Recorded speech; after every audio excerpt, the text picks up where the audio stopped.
You're rocking and rolling. And I told you this morning that we were going to talk about fear, that we were going to talk about fear. And this is the piece that brings it all together. And what is so powerful about everything that we've talked about today is that the only reason that you won't move, the only reason that you won't take the next step is because the story that you're telling yourself about it that is based in fear. And so first of all, I'm excited about all of you so far who said yes to the inner circle, because Sharia talked about you can't come to a 2-day retreat and not know what your next steps are. And so whether it's the inner circle or whether it's something else, it's mandatory that you guys name your next step. And so I want to talk about fear. And, I am really big on naming, right? We know that. I am super big on naming what it is that we are dealing with, what we're working with. And so when it comes to fear, I first want to let you know, and I touched on this yesterday, it will never, ever go away. And so I just want you to get comfortable with the idea that from now on, every time you decide to step up, every time you decide to step out, every time you decide to boss up, every time you decide to shine, every time you make that choice, fear is going to show up. And so just get used to it. Just get used to it. And if you're not experiencing fear, it's probably because you're not moving in the direction that you know your next level is in. And so how many of you right now don't manage fear well? How many of you right now feel like fear is something that holds you back? Yes, Jules says that's me. Kathy, Joycelyn, Valerie, yes. Benita, Martine, yes. Fear is holding you back. And so I want to share with you a process that can help you mitigate and manage the fear. And I love what Sharia just talked about.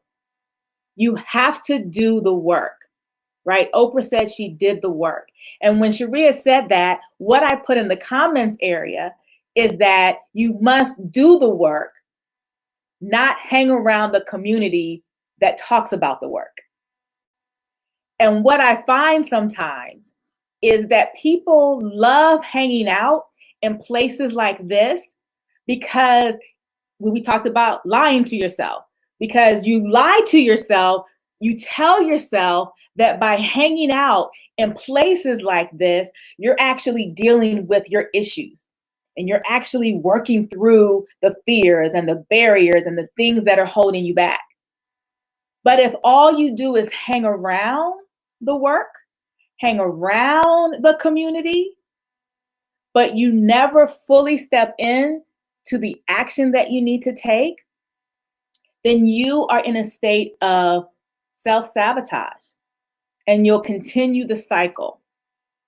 One of the reasons why I focus so heavily on personal transformation is because coaching entrepreneurs for 10 years, I saw a pattern begin to emerge. I've always been a life coach. I've always worked with people on personal transformation. But after my business began to take off and after my coaching practice began to take off, I began coaching other entrepreneurs on how to build their business.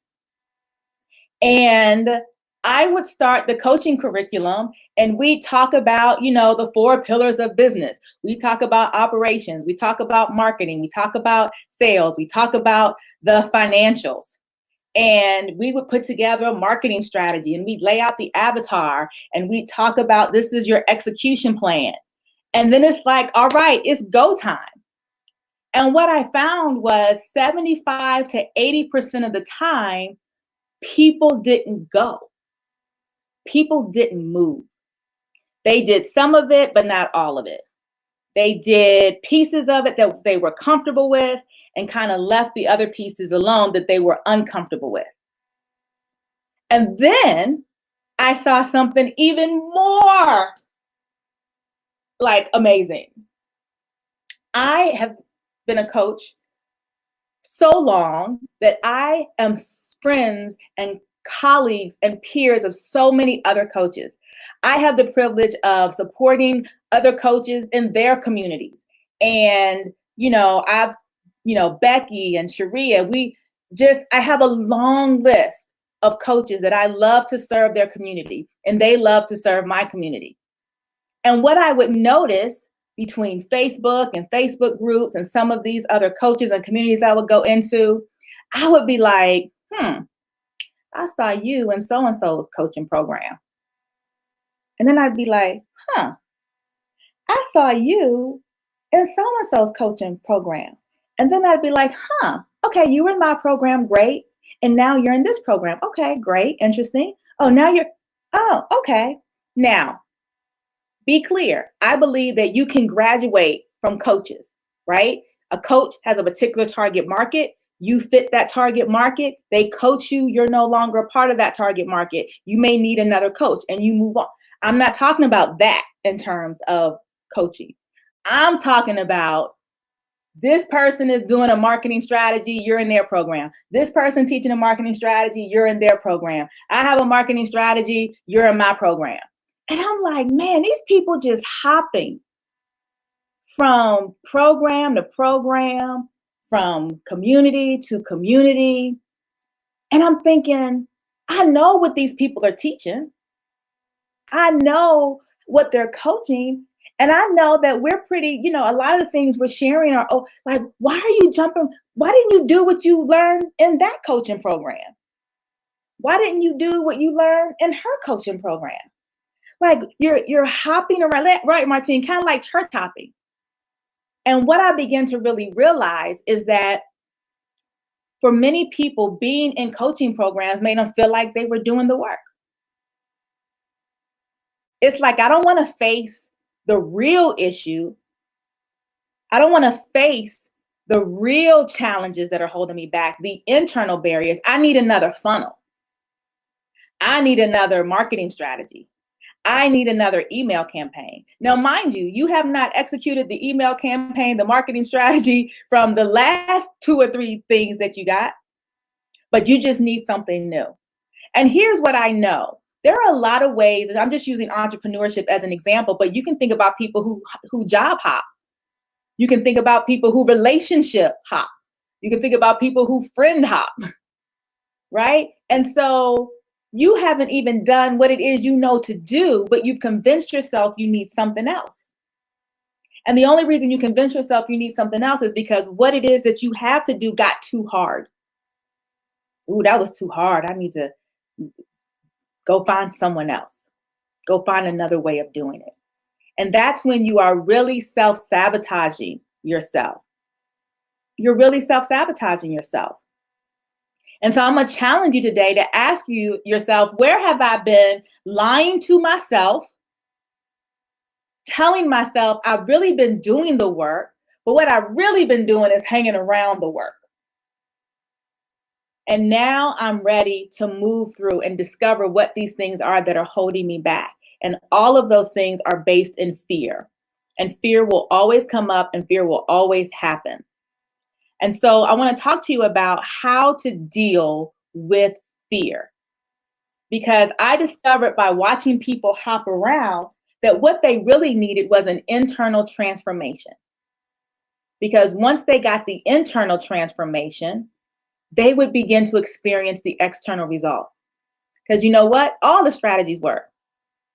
If you want to funnel from a Facebook ad to a webinar to a high ticket offer, that works. If you want to funnel from a lead magnet to a tripwire to an upsell, that works. If you want to build a community, then have a membership and do continuity, that works. It's not the strategy. You keep jumping around looking for I gotta find that. It's not the strategy. They all work if you work it right. It's who are you being on the inside? And so, we've been naming a lot of things here. And so when we talk about fear, first thing we need to do is acknowledge. And when I say acknowledge, I'm not saying acknowledge the fear. We all have a fear, right? We can all very comfortably say, yes, I have some fears in some areas. What I'm asking you to acknowledge is the name of the fear. I want you to name, what are you specifically afraid of? And so I want you to think about one area of your life where fear has held you back. And what is it that you think is going to happen to you? Joycelyn says failing. Tammy says success. Kathy says judgment from close friends. Charmaine says failure. Naming the fear. Judgment, making a fool of myself, embarrassment, humiliation. Like you're naming the fear. Not good enough, being rejected. And Pamela says all of the above. Again, we're not alone. Victoria, all of the above. Sandra, that I don't know enough. Not making the income, I need to walk away from my 9 to 5. Failure and success. Can I really do this? And so once you have named that, not refined enough, being successful, not good enough to do the work, feeling like a liar, the imposter syndrome, not being taken seriously. And so now we have named this thing. I have a fear of failure. And now I want you to ask yourself, what does that impact have on me?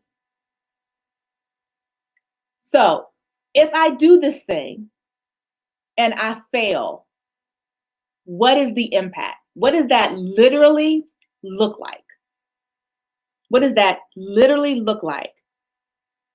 If I get judged, if I'm humiliated, if I'm embarrassed, what does that literally look like? What is it that I will experience if that happens? And Jocelyn says shame. Kathy says low self-esteem. Jennifer says depression. So what you're saying is that if I put myself out there and it doesn't work, there's a possibility that I could fall into a depression. If I put not completing the work, sad loss of momentum. Kim says I could always just go back to work, I guess. Disappointment. Juanita, I freeze. Embarrassment, letting people down. And these are all very abstract words. I think the most complete word or the most complete phrase was that I could always go back to work. What does depression look like? What does shame look like? Like, what is it that you'll be experiencing in shame? What is it that you'll be experiencing in embarrassment? When I left my corporate job to go into business full time, of course, fear set in. And I asked myself this, okay, what specifically does fear look like in this situation? Well, I won't make enough money. Okay, you won't make enough money for what? Well, okay, I won't lose my house. I won't lose my car. Okay, it'll take me a long time to be broke if this business doesn't work, right? I had to walk myself down the path. And then the worst case scenario was that I have to get a job. Like I have to get a job. And so when you are looking at what are the specifics, you want to say, this is exactly what embarrassment looks like for me. This is exactly what shame would look like for me. And you really want to get pen to paper. Okay, I feel like I've wasted more time. Okay, I feel like I wasted more time. What does wasted time look like? I'm being stagnant. I'm feeling like a fraud. What does that look like? What does that mean? And I really want you to articulate, go down a few layers. And I also want you to notice as you're going down these layers, this is what you're saying that you think people will think of you. You think people will think that I've let them down. You think people will think, oh man, I'm embarrassed. Because you're not embarrassed for yourself. Like if you trip and fall, you're only embarrassed if someone sees you. Right? And so we're talking about what people think of us. And so I really want to challenge you to name specifically what the fear is and what it looks like. What does being incomplete look like? Sheila, what if you're not complete, what does that mean? Because a lot of these, we're living in abstract. And so I feel like, I'm gonna go broke. What does go broke mean? Are you saying you're gonna lose your house? Is that a possibility? I mean, and the answer could be yes or no. Are you saying that you would deplete all of your savings? Are you saying that you would not be able to put food on the table? Like, I want you to go all the way there with what your deepest fears are. And I want you to look at it. I want you to write it down and look at it. And then I want you to ask yourself, what if it works?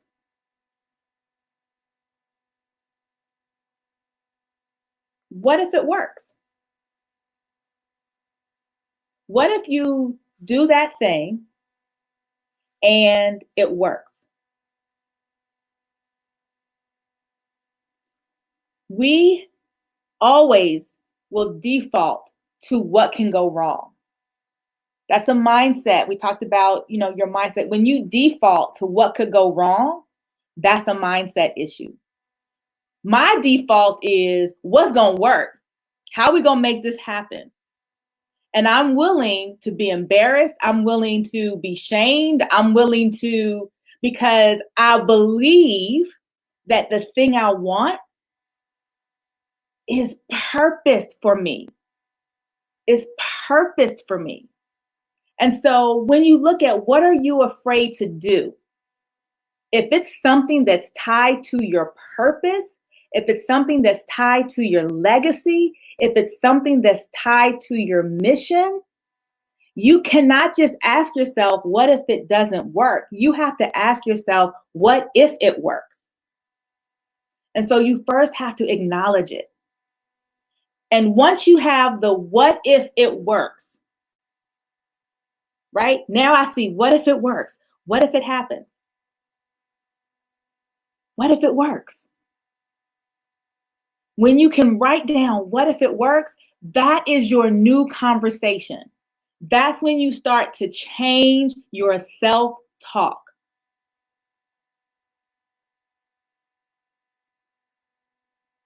When you look at what if it works? I know what it looks like if it doesn't work. I name my fears. I've broken down to what the fear actually could produce in my life if it doesn't go my way. And now I'm writing and looking at what will happen if it does work.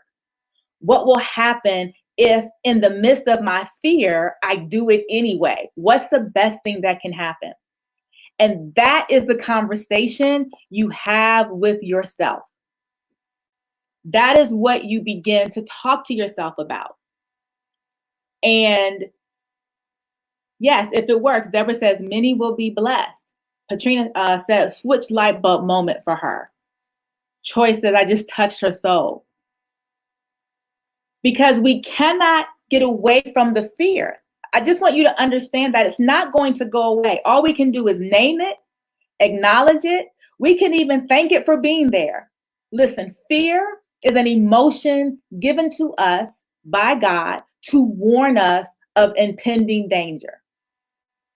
So when you are leaving a restaurant or leaving a store and it's dark and it's late and your car is all the way on the other end of the parking lot, you start walking towards the car and your heart starts to race, right? Your palms may sweat a little bit. You reach in, you get your keys out, you start looking around. That's fear. Fear is telling you danger could be here. Danger could be here. Look around, watch your surroundings, make sure you're ready to open your car door, to get in the car, right? Fear is designed to warn us of impending danger.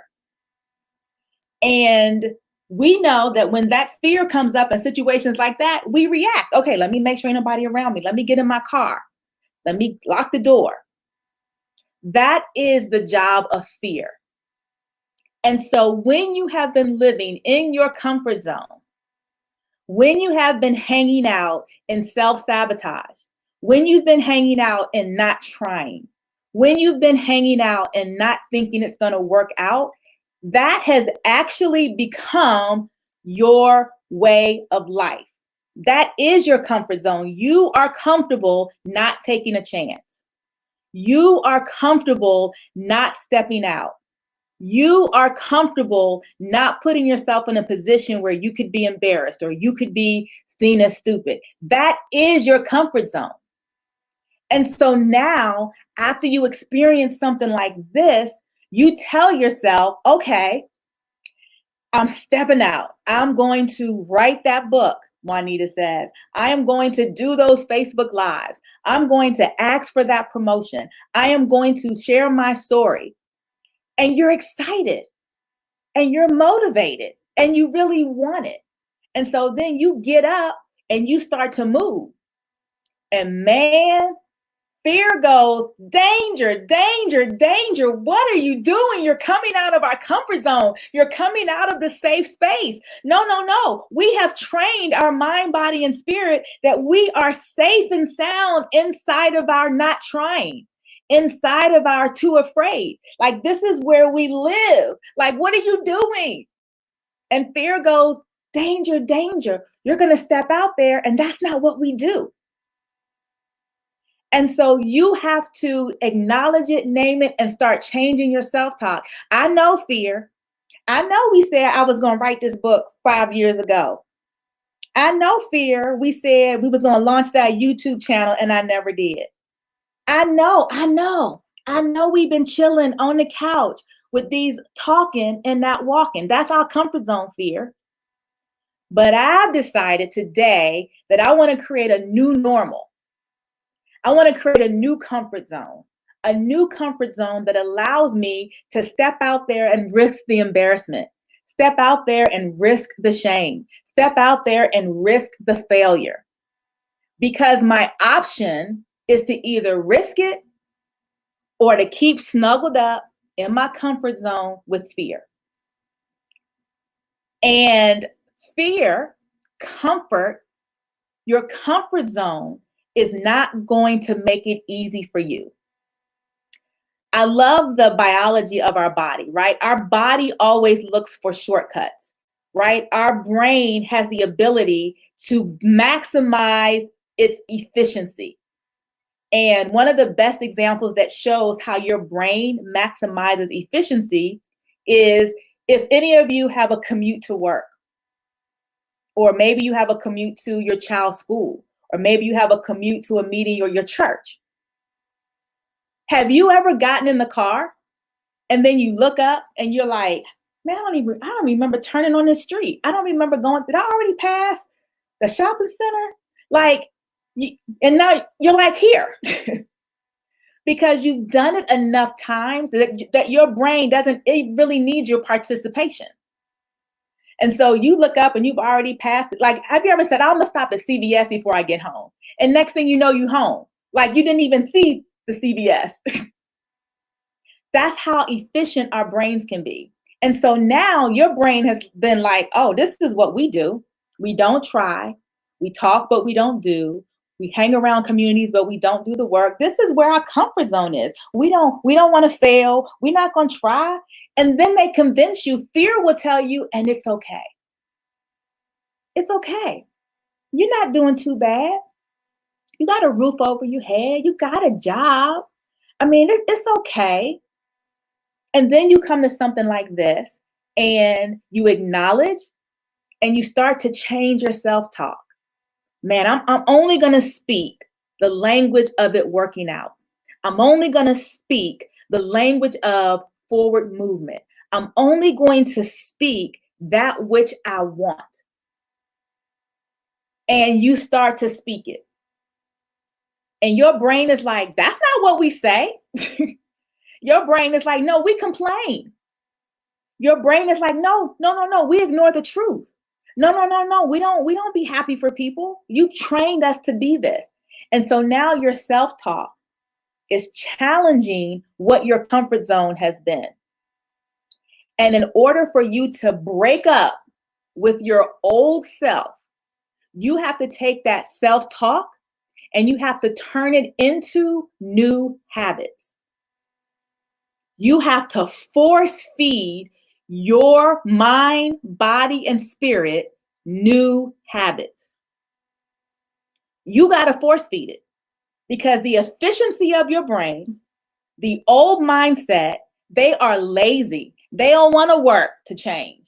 They don't want to work to become something different. They are very happy being exactly who you've been.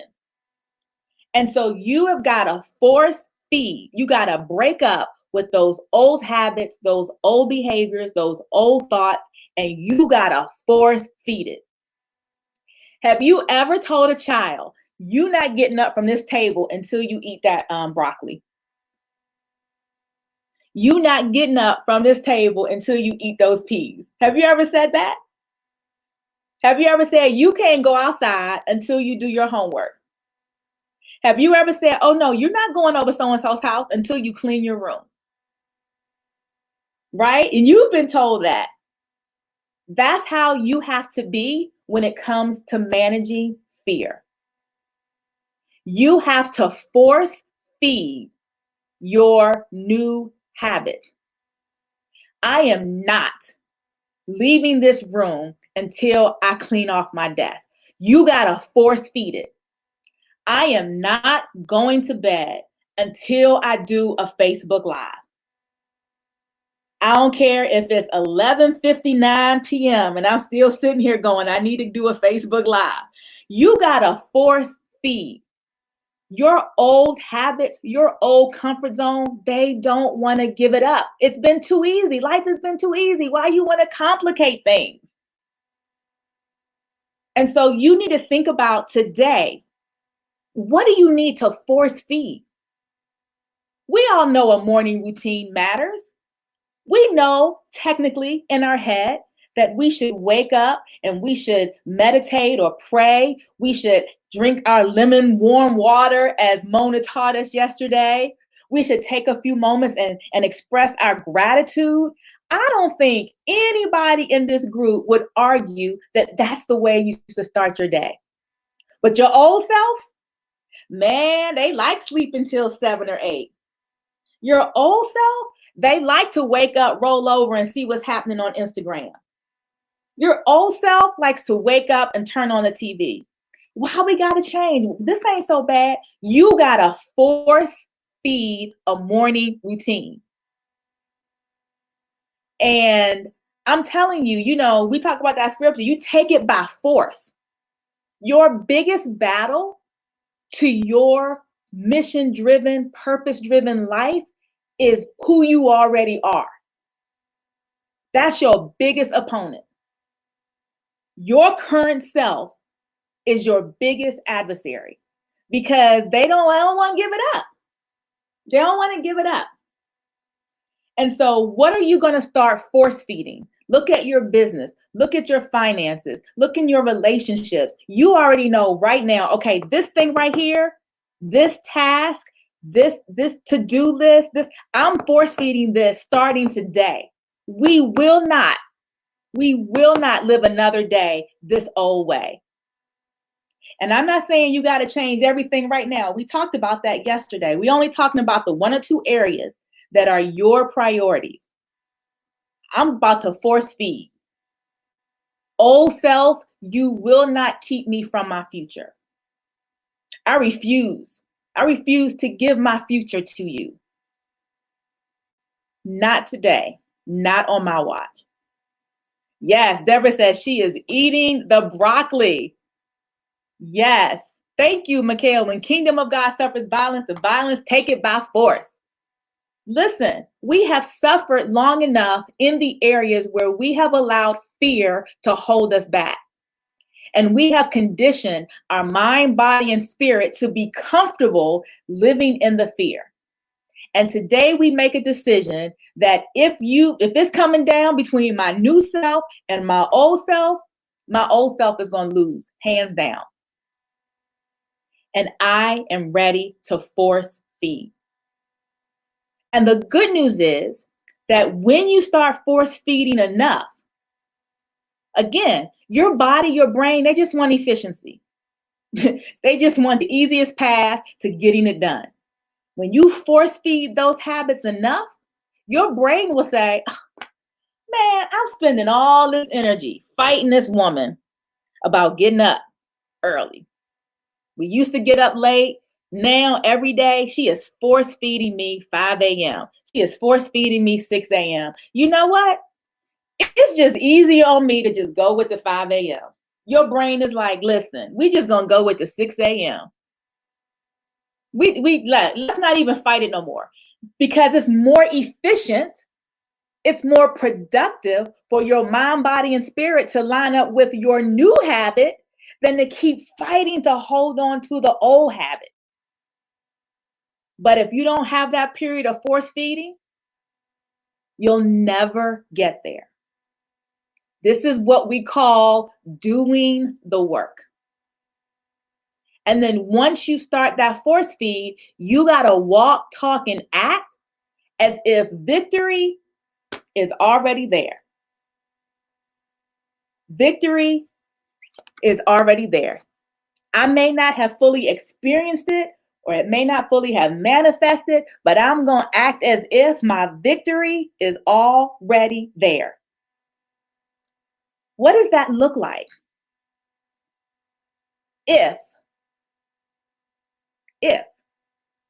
If you already had the victory around, let's start with Mona. If you already had the victory around your health and wellness, what would you do?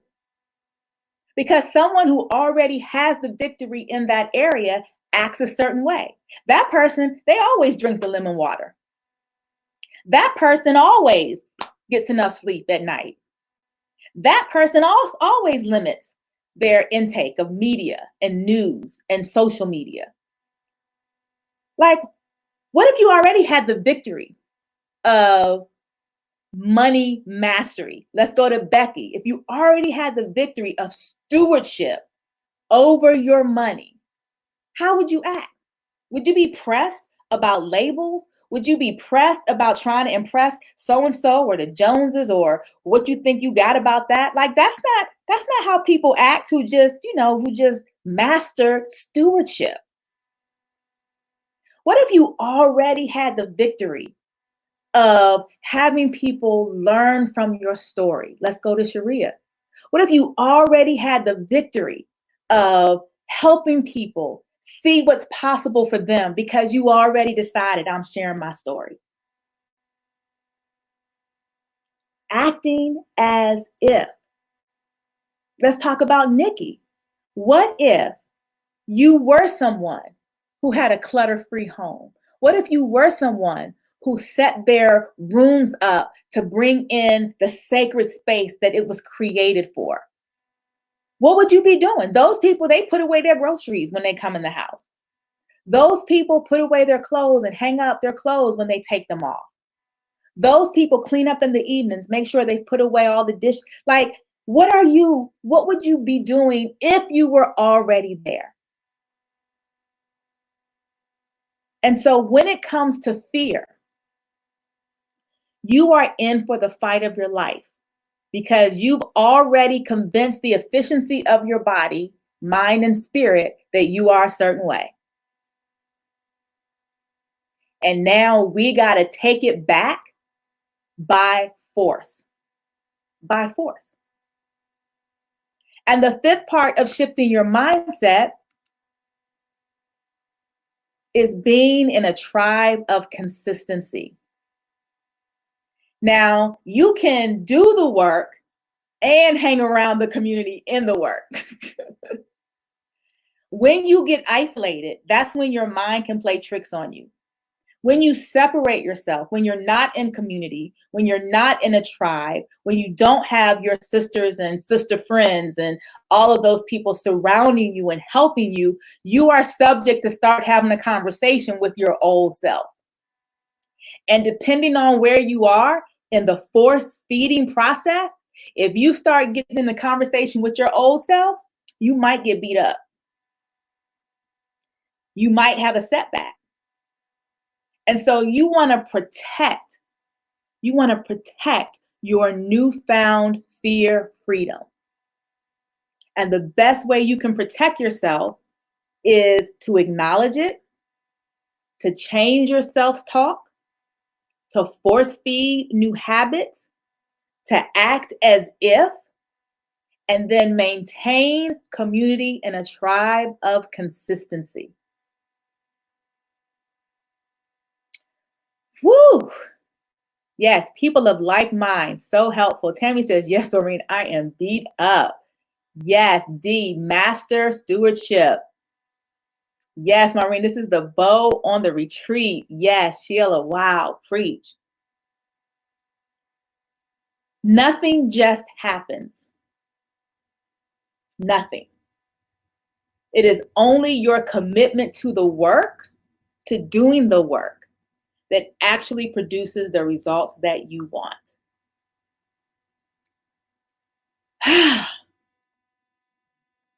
What a fabulous 2 days. What a fabulous 2 days. I think that, Valencia just said, I don't even know why I have the fear. I think when you go back to where your mindset came from, and you begin to explore that on a more deeper level, you'll find those originators. And so for some of you who are afraid of being embarrassed or, doing something that's shameful, if you think back, for some people, they grew up and they were told, now listen, you be seen and not heard, right? A seed of fear. Some of us grew up and we've been told now, excuse that, and we're multicultural, but I'm just giving examples. Don't let these white folks see you acting out, right? We grew up with that. Fear is seeded in us. Man, don't be wasting that food. The kids in Africa starving. Fear, seed, planted in us. Man, you get on my nerves. You remind me of your daddy, right? Fear, seed, planted in us. And so if you begin to think about what your fears are when you name it, and then you attach it to the area that's a priority for you, your business, I have a fear of this in my business. I have a fear of this. And then you start to explore those different categories, family, culture, media, you'll find the seed of that fear. And most of the fears are not true. They're not true. They're not true. But we believe them because it was planted in us and then it grew over time unchecked. And this is the moment where it's time to put it in check. Yes, yes, yes.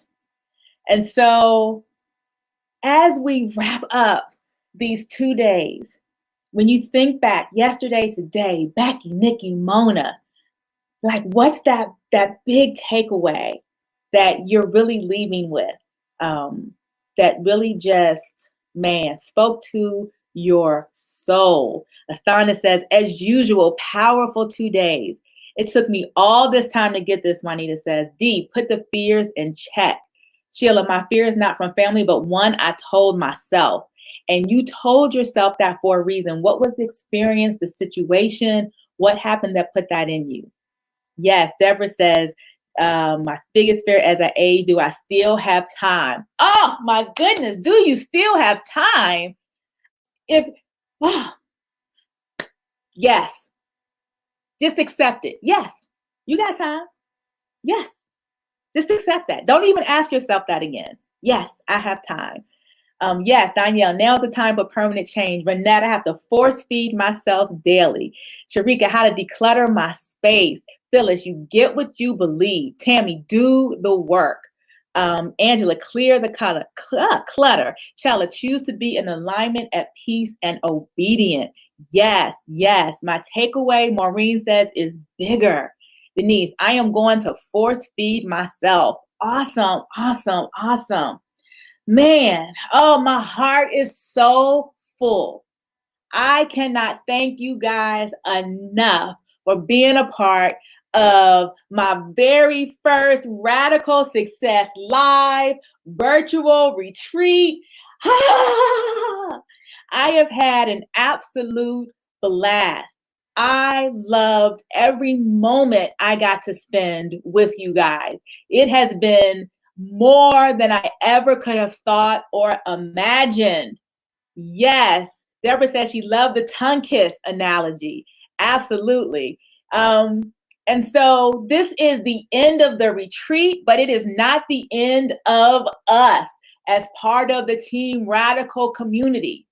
The replays from these sessions are going to be right here in this portal. This is where you're going to find them. All of them will definitely, most of them will probably be up tonight, but all of them will definitely be up by tomorrow. Oh, Valencia says the best online webinar she's attended. Yay! I love that. I love that. Martine says she enjoyed all of you guys in the comments.